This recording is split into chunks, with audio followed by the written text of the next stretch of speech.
Andhra Pradesh deputy CM Pawan Kalyan 11 రోజుల ప్రాయశ్చిత్త దీక్ష మొదలుపెట్టారు. తిరుపతి శ్రీవారి లడ్డు కల్తీ అయ్యిందంటూ ఈ దీక్ష చేపట్టారు. ఆదివారం ఉదయం గుంటూరు జిల్లా నంబూరు దశావతార వెంకటేశ్వర స్వామి టెంపుల్లో ప్రత్యేక పూజలు చేసి దీక్షకు దిగారు.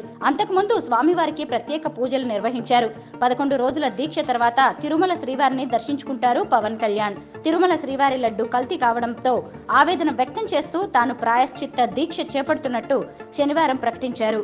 అమృత తుల్యంగా పరమ పవిత్రంగా భావించే తిరుమల లడ్డు ప్రసాదం గత పాలకుల వికృత పోకడల ఫలితంగా అపవిత్రమైందని, జంతు అవశేషాలతో మలీనమైందని, విశృంఖల మనస్కులే ఇలాంటి పాపానికి ఒడిగట్టారని ఆయన అన్నారు.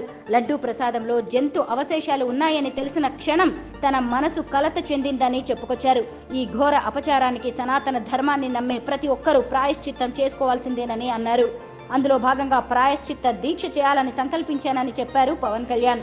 ఏడుకొండలవాడ క్షమించు 11 రోజుల పాటు ప్రాయశ్చిత్త దీక్ష. అమృత తుల్యంగా పరమ పవిత్రంగా భావించే తిరుమల లడ్డు ప్రసాదం గత పాలకుల వికృత పోకడల ఫలితంగా అపవిత్రమైంది, జంతు అవశేషాలతో మలినమైంది, విశృంఖల మనస్కులే ఇలాంటి పాపానికి ఒడిగట్టారు. ఈ పాపాన్ని ఆదిలోనే పసిగట్టలేకపోవడం హైందవ జాతికే కళంకం.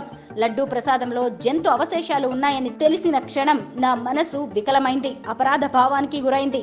ప్రజాక్షేమాన్ని కాంక్షించి పోరాటంలో ఉన్న నాకు ఇటువంటి క్లేశం ఆదిలోనే నా దృష్టికి రావడం బాధించింది.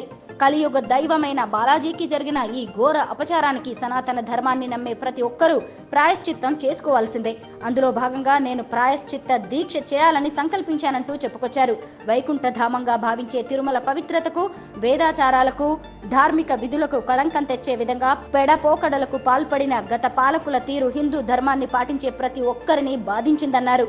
ఇక లడ్డూ ప్రసాదం తయారీలో జంతు అవశేషాలు ఉన్న నెయ్యిని వినియోగించారనే విషయం తీవ్ర క్షోభకు గురిచేసిందని పవన్ కళ్యాణ్ ట్వీట్ చేశారు.